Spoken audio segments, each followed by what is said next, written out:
Hi, just come off a 12-hour shift. There comes to something when you have to ring a patient's parents to tell them that it's time to say goodbye, not in person over the phone. The whole hospital's on lockdown, so I've been with him day and night for the past 4 days, and go on then. What are you waiting for? Alright, stop nagging. You wanted to do it. Just give me a minute. I'm scared. You can do it. Just jump. Just jump. Just jump.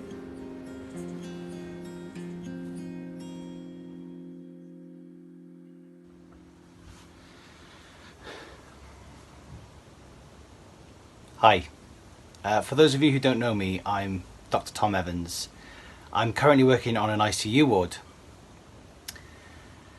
Sorry about earlier. I wanted to talk to you about a patient. This one wasn't COVID, he was in an accident. When you become a doctor, you kind of have to switch off your emotions, no matter who you're treating. But this one, it really hit me. And the memories came flowing back.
When they brought him in, I switched off my pager. I didn't want any interruptions. It'd been all hands on deck for weeks. New patients come in every 5 minutes. Not enough ventilators, not enough PPE. But I prepared myself. I spoke to neurology, had all the facts. The worst thing about this pandemic is the families can't be there with their loved ones. You have to tell them they can't come in because of social distancing and the risks of cross-infection. Hearing that dial tone was the longest 10 seconds of my life.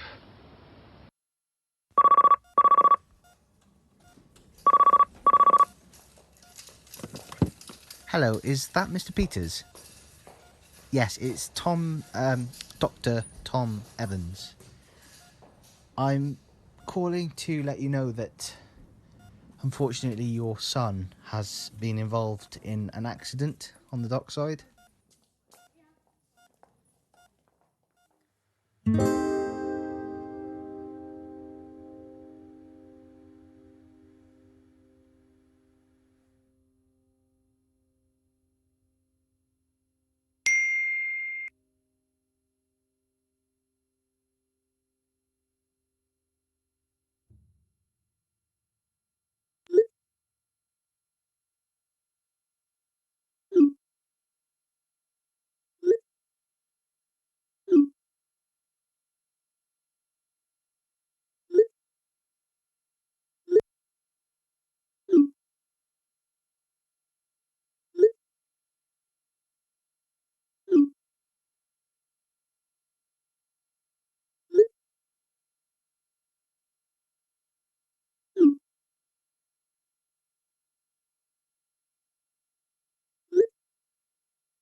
It can be pretty graphic when you give them the details. You try to do it as soon as possible when the patient first comes in. You're aware that you're talking about their child, but they've got to understand the circumstances, how serious the situation is. You try to soften the blow. When the child hit the water, he was down there for a significant amount of time. He hit an unknown object. A bystander raised the alarm, and the paramedics were there in moments and managed to stabilise the child.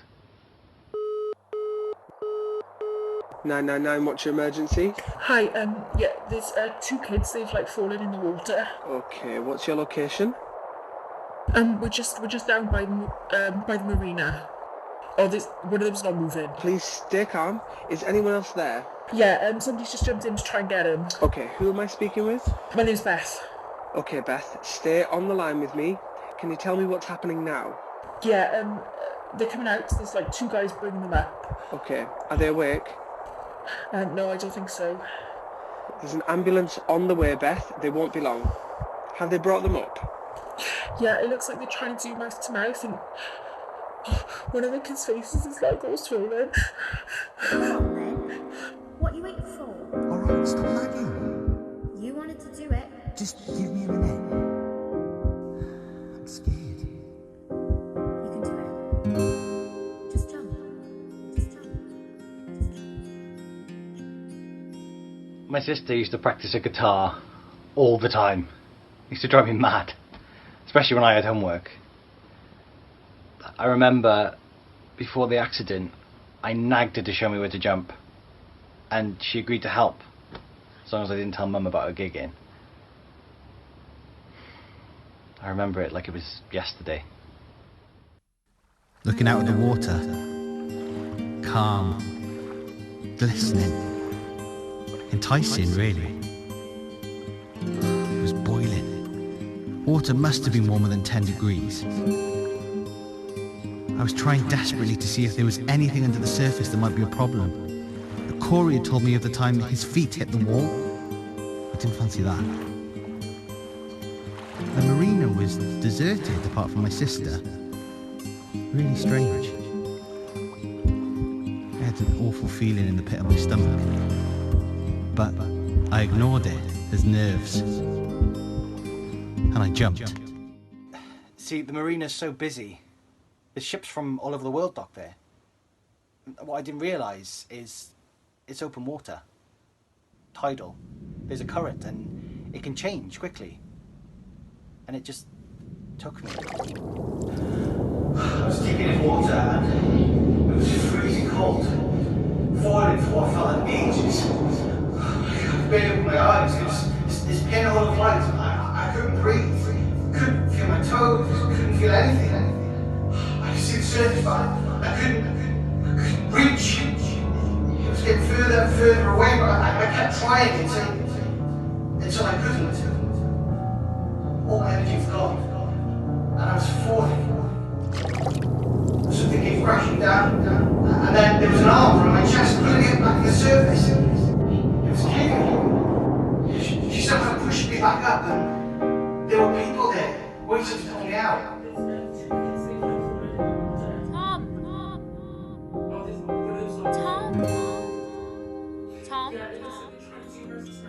Tom, where are you? Tom?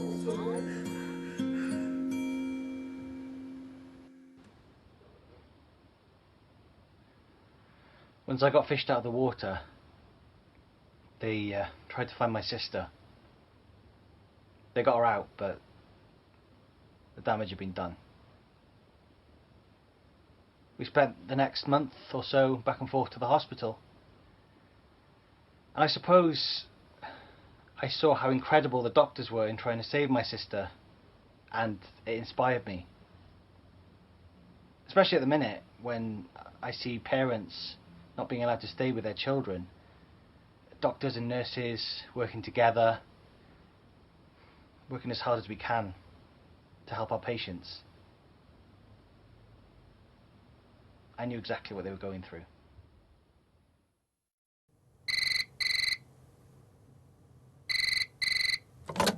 Hi, Tom. Any news? Hi, Mr. Corey. Things aren't looking great at the minute. We've stabilised him, but his brain has been badly damaged and it may have stopped completely. Tommy's my only son. Corey, I'm so sorry. Is he in a coma? Well, when someone is in a coma, they have limited brain function. But if there's no brain function, then the person has died. Your son is currently on a ventilator. We'll have to do tests to see the extent of the brain injury and to see if the brain has stopped.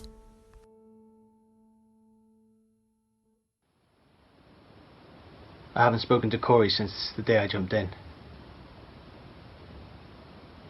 I think he felt guilty. And after that, his mum and dad split up and he moved away. I didn't speak to him again until 4 days ago when his son was brought in. I had to tell him over the phone that he couldn't come and see him.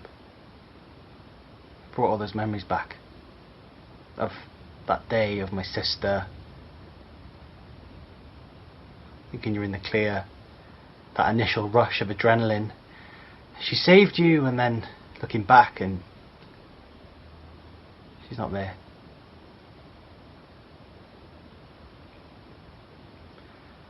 I don't want people to go through what we did, and I'll do whatever I can to stop it every step of the way. Look, I know that when the weather is as nice as it is, you're probably itching to get outside, but this is the reality. We do as best we can, but we're pushed to the limit.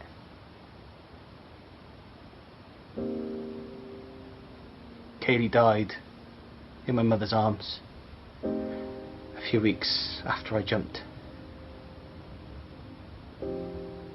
Gone forever. We donated her organs, which comforted my mum in a small way, but I still feel guilty. She died trying to save me, and I could never repay her for that. And now I do my very best to try and save others, and on the hardest of days when I need to be brave, I feel like she's there with me.